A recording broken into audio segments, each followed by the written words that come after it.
this crisis with strong support for Ukraine and unprecedented costs for Russia.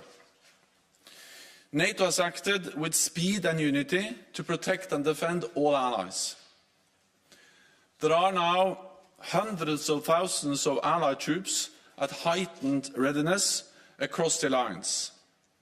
100,000 US troops in Europe and 40,000 forces under direct NATO command, mostly in the eastern part of the alliance.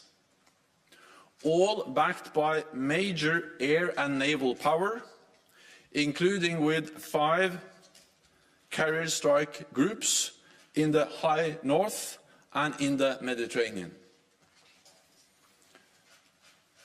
At the summit tomorrow, we will make further decisions. I expect leaders will agree to strengthen NATO's posture in all domains, with major increases to our forces in the eastern part of the alliance, on land, in the air and at sea.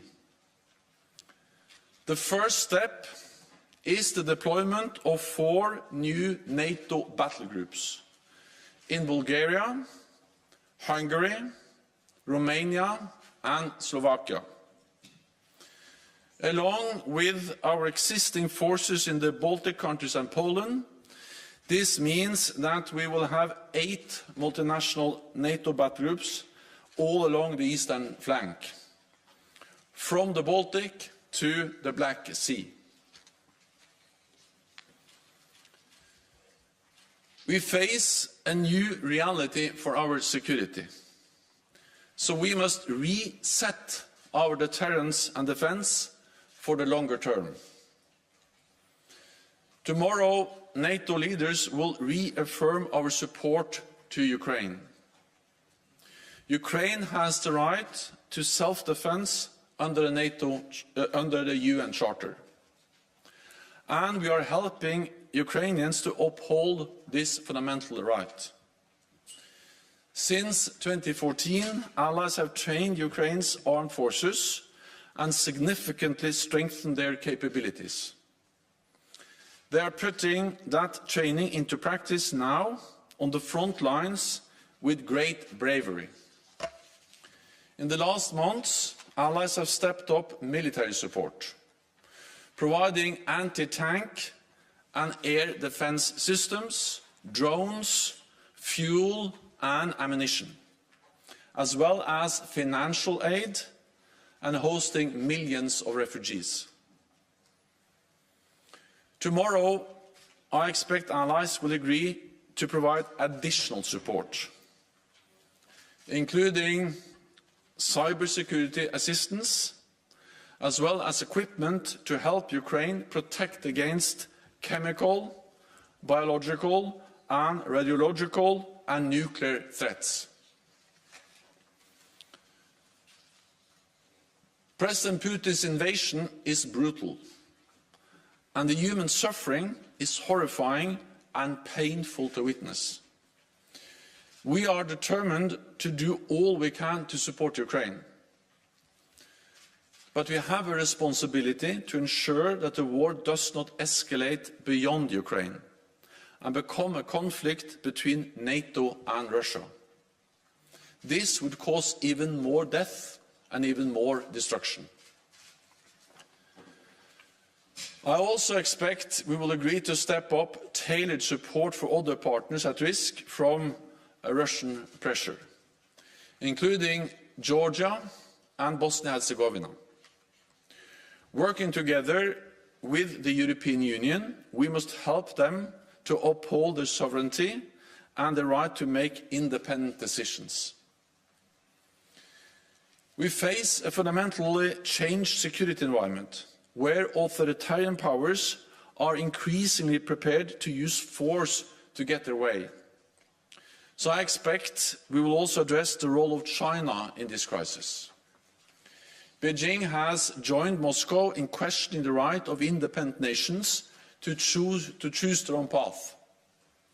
China has provided Russia with political support, including by spreading blatant lies and disinformation. And allies are concerned that China could provide material support for the Russian invasion. I expect leaders will call on China to live up to its responsibilities as a member of the UN Security Council, refrain from supporting Russia's war effort, and join the rest of the world in calling for an immediate, peaceful end to this war. We will also call on Belarus to end its complicity in Putin's invasion. The decisions we take tomorrow will have far-reaching implications. Major reinforcements to our security will require major investments in defence. So I expect allies will agree to redouble their efforts to invest more. There is a new sense of urgency because we cannot take peace for granted. From the start of this crisis, Europe and North America have stood together, united in NATO, and we remain united, opposing Russia's aggression, supporting Ukraine, and protecting all allies. And with that, I'm ready to take your questions. Okay, we'll start with CNN, lady over there. Thank you. Natasha Bertram with CNN. Mr. Secretary General, Estonia has been calling for NATO to build up a permanent force in the region that is capable of stopping a Russian offensive, but the NATO-Russia Founding Act technically does not allow the alliance to establish permanent military basing in so-called new member states. And so I'm wondering if you believe that it's time to repeal the NATO-Russia Founding Act, given its invasion of Ukraine. And I'm also wondering, Estonia's defense chief had also said that NATO should get involved directly if Russia uses weapons of mass destruction, like chemical weapons. And I'm wondering if these kinds of red lines and how NATO would react if they were crossed are going to be discussed. First of all, we have to remember that we, over the last weeks, have deployed a substantial number of combat-ready troops to the eastern part of the alliance. Unprecedented NATO presence in the Baltic region, including in Estonia. And I've been in Estonia myself, and I've seen the NATO troops there. We have actually doubled the size of the NATO battle group, and we have doubled the number of battle groups in the eastern part of the alliance. So not only doubled the size, but also doubled the number of battle groups. Close to 40,000 troops under direct NATO command, and then on top of that, increased presence by the United States and others on, within the bilateral arrangements. So in totality, this is a significant reinforcement of our presence in the east, including in Estonia, with air, sea and land forces. And we are ready and we are there to protect and defend allies, ready to respond massively to any potential threat attack against any NATO allied country. This has already happened. So this reinforcement has already taken place. And we will then also tomorrow make decisions and declare that we have deployed 4 more battle groups to Slovakia, Hungary, Bulgaria and Romania. Then there is a need to also address the more long-term consequences. So in addition to what we have already done, I expect also allied leaders tomorrow to agree a tasking to our military commanders to look into the more longer-term consequences for our deterrence and defence. There is a need to reset our deterrence and defence, and I expect that to be a substantial increase of our presence for the long term, and we will do what is necessary to ensure that we protect and defend all allies and ensure that NATO provides credible deterrence and defence to all countries, including Estonia. Russia has walked away from the NATO-Russia Founding Act. They have violated it again and again. They violated it clearly back in 2014 when they illegally annexed Crimea and started to destabilize eastern Ukraine. And they have violated it when they moved into Georgia in 2008. And of course, the invasion of Ukraine now is a blatant violation of the NATO-Russia Founding Act.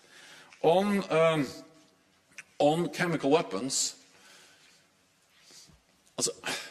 first of all, any use of chemical weapons would totally change the nature of the conflict. And it will be a blatant violation of international law and will have far-reaching consequences. And I think that's the most important message to convey, that any use of chemical weapons is absolutely unacceptable and will have far-reaching consequences. We'll go to NBC, lady in red in the middle. Yeah. Andrea Mitchell, NBC News. Secretary General, President Biden, in leaving Washington, just said that he believes that the use of chemical weapons by Russia in Ukraine is a real threat. You have just said that we cannot take peace for granted, and there is no sign, certainly, that Vladimir Putin is taking diplomacy seriously. And here we have President Zelensky, who will plead again with NATO for admission to NATO. If chemical weapons are used in Ukraine, how would it be morally acceptable for NATO to ignore President Zelensky's plea for NATO admission? For NATO? For NATO admission. To ignore his plea to be admitted to NATO. Thank you, sir.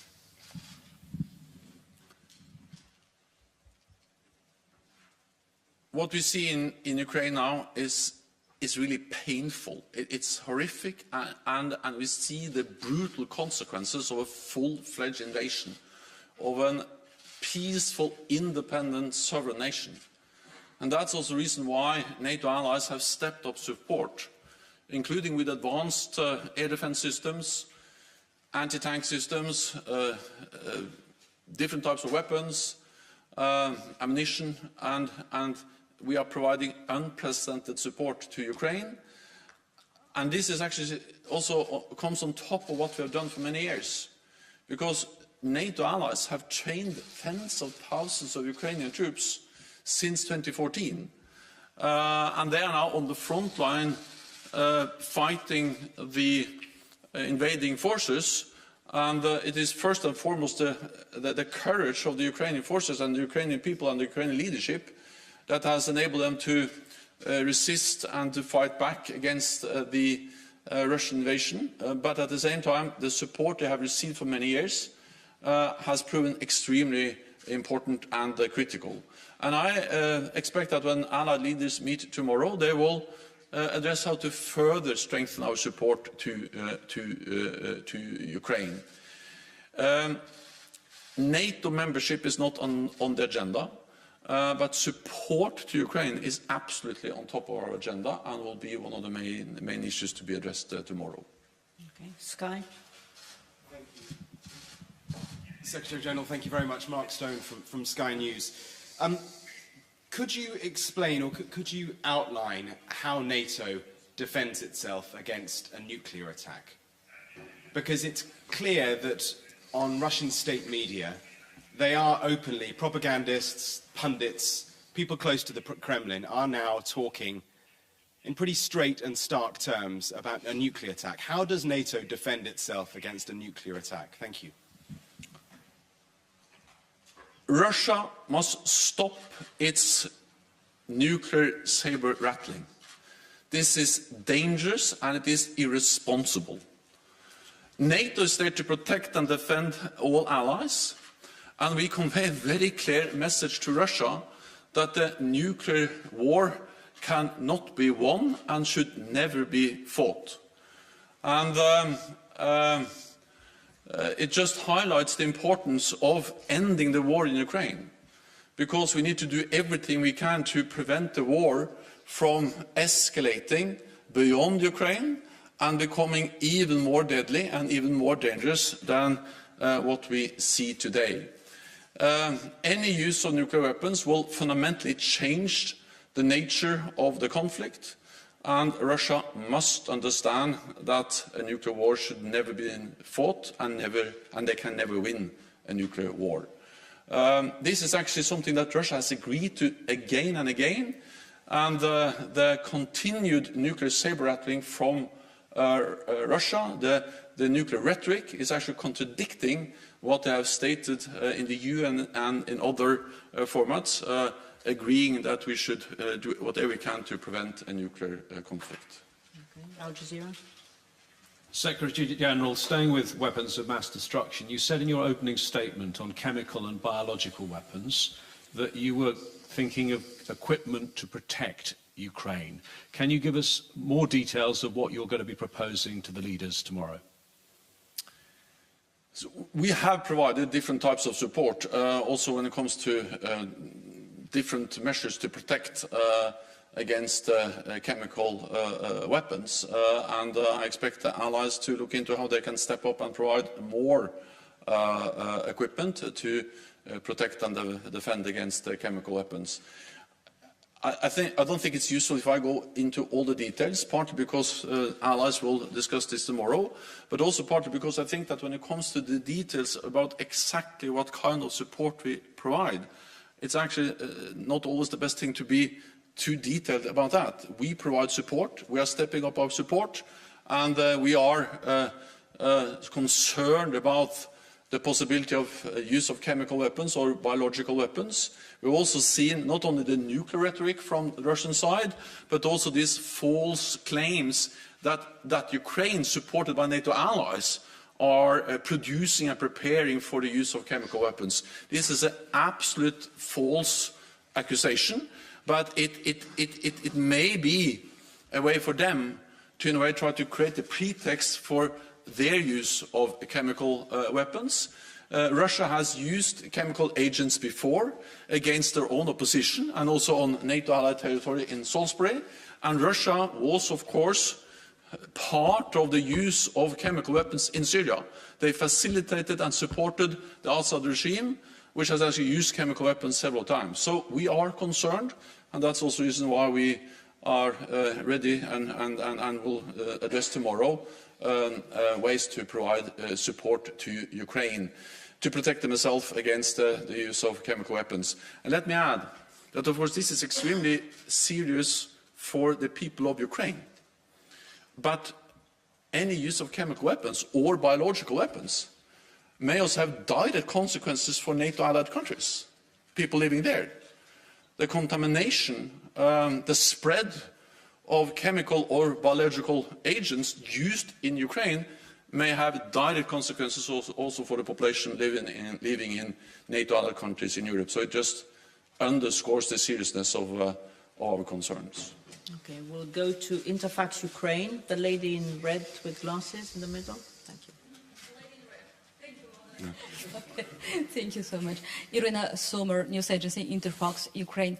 Secretary General, according to NATO and US officials, Belarus is ready to send their troops into the war against Ukraine. What it will change for Ukrainians and what it will change for NATO? And my second question is about coalition. Mass media already reported that Poland leadership are ready to put tomorrow for discussion a proposal to send a peacekeeping mission to Ukraine. They mentioned NATO peacekeeping mission to Ukraine. But how about coalition? Coming back to 2003, a coalition were created from 3 NATO allies and 1 non-NATO country in Iraq. Do you think it will be a good solution to create a coalition of countries who wants to fight for Ukraine without NATO involvement? Thank you. So first of Belarus. Belarus has been complicit to this invasion from the start, actually before the start, because Belarus allowed its territory to be used as a ground for mobilizing, massing troops that invaded Ukraine. And Belarus continues to enable the invasion by providing the territory, airfields, military infrastructure, bases, but also by allowing Russia to use Belarusian airspace to launch attacks every night, every day against Ukrainian cities, against Ukrainian civilians, against the Ukrainian nation. So Belarus is already heavily involved in the way that it has been complicit and has supported the Russian invasion. And of course we call on Belarus to stop doing exactly that and not be used by Russia to conduct this brutal war against neighbor Ukraine. When it comes to forces, so NATO is not part of the conflict. We provide support to Ukraine, but we're not part of the conflict. We help Ukraine with upholding their right for self-defense, which is enshrined in the UN Charter. But NATO will not send troops into Ukraine. We have to understand that it is extremely important to provide support to Ukraine, and we are stepping up. But at the same time, it is also extremely important to prevent that this conflict becomes a full-fledged war between NATO and Russia. And therefore, it has been a very clear message from NATO allies that we will not send troops to Ukraine. We have a Polish radio, lady at the back. Oops. Thank you very much, Anna. Beata Pomecka, Polskie Radio, Polish public broadcaster. Secretary General, if I may ask again about enhancing the forward presence on the eastern flank, is it a time to consider or to decide to enlarge the battalions that are in Baltic states and Poland into the brigade groups, and also follow up to the question concerning nuclear threats repeated again and again by Russia? Is there a possibility for the leaders to prepare a kind of a plan just in case? Thank you very much. First, on the nuclear threat, NATO has plans in place to protect all allies against any threat. But our main message is that Russia should stop this dangerous, irresponsible nuclear rhetoric. But let there be no doubt about our readiness to protect and defend allies against any threat, any attack. Of course, we have plans in place to do exactly that.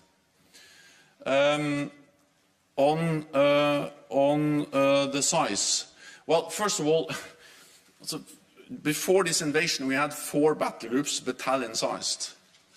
Now we have doubled the size of those battle groups in Poland, in Lithuania, in Estonia, and in Latvia.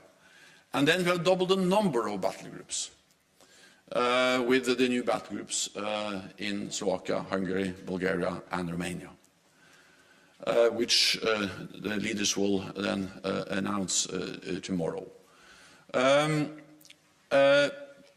And there are more. In Poland, there are also additional troops from the US. I recently visited the Vask Air Base. I met with US and other pilots. So there has been a significant increase of NATO allies, especially the United States, presence in the eastern part of the alliance. This is our immediate response, has already taken place. Then I think we need to separate that a bit from the more longer-term adaptation of our alliance.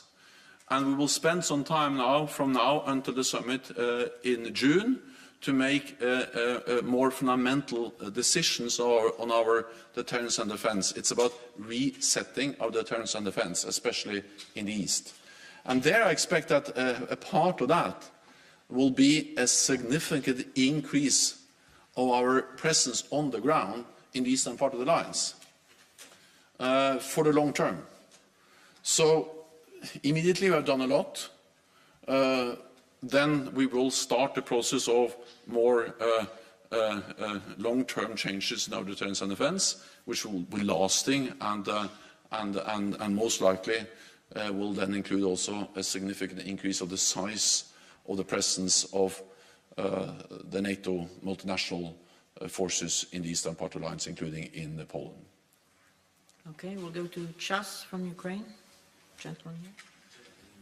Gentleman in blue. Yeah. Secretary General, do you believe in the successful and fruitful summit tomorrow, taking on account the position of Hungary? As you know, that they are going to block the main issues you will put on the table tomorrow concerning of the help to Ukraine. Well, I believe it will be an important summit tomorrow, an extraordinary NATO summit in an extraordinary security situation, where we face the biggest security threat for a generation since actually the end of the Second World War.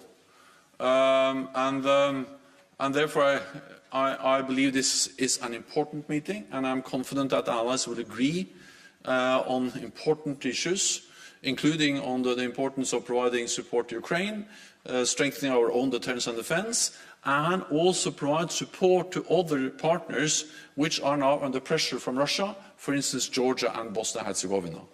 And I expect all allies to agree, all 30. Okay, we'll go to Politico. A lady here. Thank you. Second row. Thank you very much, Secretary General. I'm Lily Byer from Politico. Some NATO allies have expressed an interest in having you potentially stay on for an extra year in your current role, given the current situation. Would you be open to staying in your current job another year? Thank you. This is for 30 allies to decide. My focus is on preparing the summit tomorrow in the midst of the most serious security situation we have been in for decades. And that's my focus, and then I leave it to the allies to decide on the other things. Okay, we'll go to Afghan Voice, lady in green. Thank you very much, Oana. Leila Mossadegh from Brussels Morning.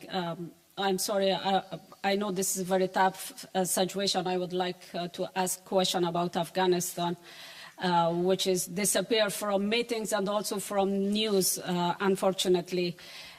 Actually, today, millions of girls and women were waiting to open the schools and university in Afghanistan, but unfortunately, it's not happened. And I believe the Taliban, as a terrorist group, they never change because they didn't cut their tie with Al-Qaeda and also with Akani network. So in a country, the women are disappeared from the society, and also there is no woman right, human right, and also freedom of expression, and also liberty at all. They are killing, raping, and also torturing and imprison the people in Afghanistan. Why is it acceptable and attractive for EU and also for NATO? Thank you. I think it is very important that we don't forget Afghanistan. It is especially important that we don't forget that education is a fundamental human right. And of course that also applies for girls, for women. And it was one of the biggest achievements of the last 20 years that millions of Afghan girls were able to attend school and to get education. And any attempt to deny girls in Afghanistan education will be a violation of what Taliban has promised. And we have to hold them accountable for what they promised and their commitments, including on the right for education to women. Therefore, I agree with the disappointment expressed by the United Nations, and I also strongly believe that we must continue to support all Afghans who are working to uphold the right for human rights, for the freedom of speech, but including also the right for education for women. Financial Times, over there. Yes, over there. Thanks. Thank you so much. Secretary General, you mentioned China. Do you personally consider China to be an ally of Russia in this conflict? And what would you like to see from NATO member states in terms of real actions that could pressure China into ceasing its support for Russia? Thank you. So what we have seen is that China has not been able to condemn the invasion. They abstained in the UN General Assembly on the vote on the resolution clearly condemning the invasion. We've also seen that Chinese state authorities have spread some of the same lies about Ukraine and about NATO, and in that way provided political support to Russia. And of course for NATO it is of particular concern that China now for the first time has questioned some of the key principles for our security, including the right for every nation in Europe to choose its own path. Because in the joint statement between President Xi and President Putin, they actually together state that they are against any further enlargement of NATO. And that's new. Partly that they work so closely together, and partly that China joins Russia in trying to deny European nations the freedom to choose their own path. And therefore we call on Russia, and I expect the leaders when they meet tomorrow to call on to call on China to condemn the invasion and to engage in diplomatic efforts to find a peaceful way to end this war as soon as possible. Okay, we had and not provide material support. Yeah, sorry. Ukrainian state TV. Yeah. Ukrainian State TV. My question about: do you know about real Ukraine's defense needs, and do you have clear priorities what Ukrainians need today? Do you know about the disappointment of Ukrainians in NATO now, and how do you explain your strategy to average people in Ukraine who now under shelling in Kyiv and in other cities? What we see in Ukraine is horrific. It's painful even for us to watch, and then of course it's even worse for those who are there. And the human suffering and the scale of violence is something we have not seen since the Second World War in Europe. NATO allies are in close contact at different levels with Ukraine, with President Zelensky, with ministers. We had the Ukrainian defense minister participating in our defense ministerial last week. Tomorrow, President Zelensky will address the NATO summit, and as we all know, President Zelensky and other Ukrainian officials are addressing different political bodies in different countries across the alliance almost daily. And by doing that, and by having the close contact at many different levels, we also are informed about the needs for different types of help, financial support, humanitarian support, but also, of course, military support. And allies are stepping up with military, with financial, with humanitarian support. Then we are aware of, because this is something which President Zelensky and the Ukrainian officials have expressed several times to us, that they are grateful for the support, but they want us to do even more.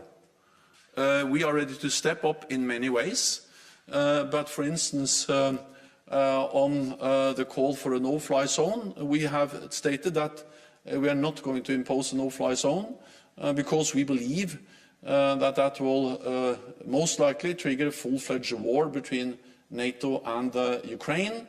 A no-fly zone means that we need to take out Russian air defense systems in Russia, which are covering the airspace over Ukraine, and it means that we have to be ready to shoot down Russian planes. And that will most likely lead to a full-fledged conflict. So we are in regular, almost daily contact with Ukraine. Ukraine is a highly valued partner. We have worked with Ukraine for many years. I've been there many times myself. And it is horrific and really hard to watch. And that's also the reason why allies have provide support, but also have imposed unprecedented sanctions on Russia to ensure that this war ends. Associated Press. Lorne Cook, Associated Press. On the battle groups, please, for Hungary, Slovakia, Romania and Bulgaria, could you give us a sense of when they're supposed to arrive? I imagine circumstances are urgent, and how long they might stay. Is this something that we're looking at for several years, or just until this conflict has died down? And then within that, there was a question, I think Hungary didn't necessarily want other troops there. How's that going to work? Thank you. Also, these battle groups are now actually there. We are increasing, they are becoming more and more integrated and more operational. But the forces are already, also, at least to a large extent, already there. And they're going to be NATO multinational battle groups. There will be, of course, an important component of the national home defense forces will be part of the battle group, but then there will be other NATO allies also contributing forces. Again, this is part of our immediate reaction. So this is something which is happening now, together with all the other things we have done. It's hundreds of thousands of NATO troops on heightened alert, roughly 100,000 US troops in Europe now, many of them in the eastern part of the alliance. And that is significantly more than before the crisis. And then around 40,000 troops on the direct NATO command. And all of this is the immediate response to the Russian invasion of Ukraine. We will have that in place as long as necessary. But in parallel with that, we have started the process to reset for the long term our deterrence and defense.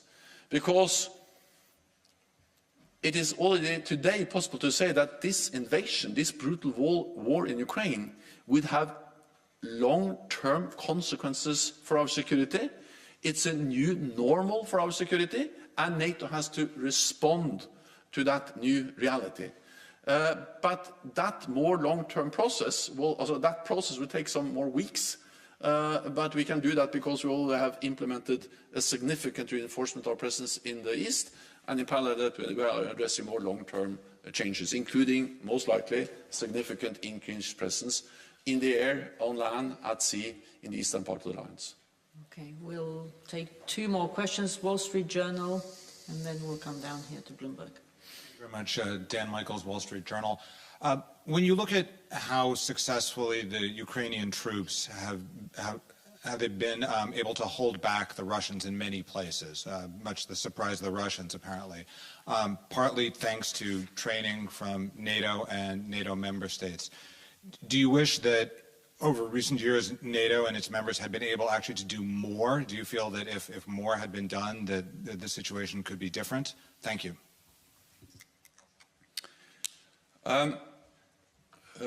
First of all, I would like to commend the courage, the professionalism of the Ukrainian armed forces.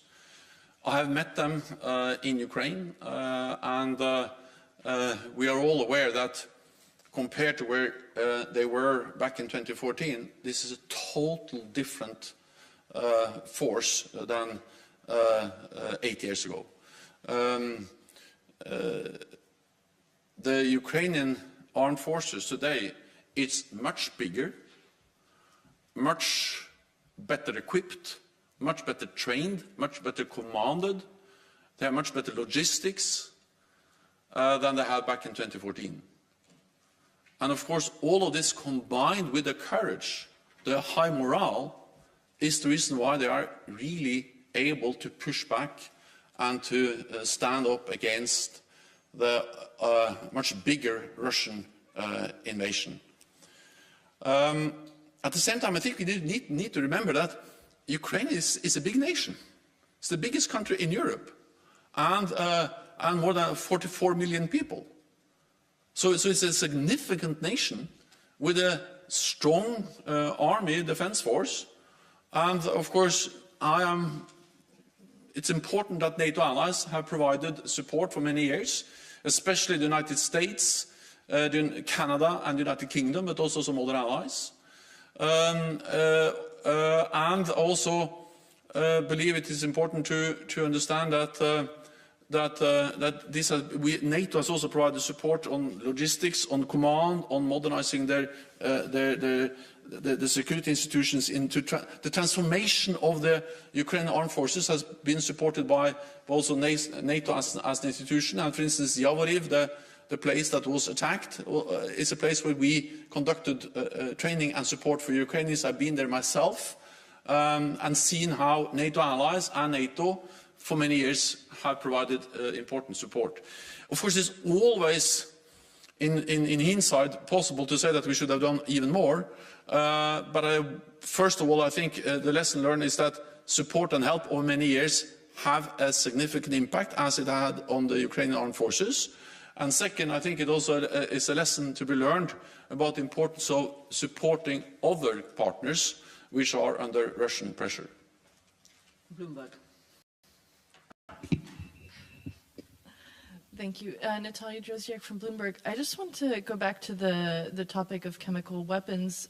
You mentioned last week that there was a risk that Russia could try to do this under the cover of a false flag event. And today you're talking about allies sending protective equipment. What can you tell us about the threat? How has it evolved? Is it becoming more urgent or imminent? Thank you. We are concerned, and we are concerned because we see the rhetoric, we see the attempts by Russia to create this pretext and accuse us and Ukraine for preparing the use of chemical weapons. And we are concerned also because we know that Russia has used chemical agents before, and they have supported Assad and facilitated the use of chemical weapons in Syria. At the same time, we also open about our concerns to decrease the likelihood for any use of chemical weapons, because that will fundamentally change the nature of the conflict. It will be a blatant violation of international law, and it will have severe consequences in a way that it is important to convey to Russia, so they don't use any chemical weapons in Ukraine, both because that kind of any use of chemical weapons will have devastating consequences for Ukraine, but it could also have severe consequences for neighboring countries, because any contamination or spread of chemical agents or biological agents will, of course, also potentially affect neighbors. Thank you very much. This concludes this press conference. We'll see you tomorrow. Thank you. Thank you so much.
sommes là pour vous.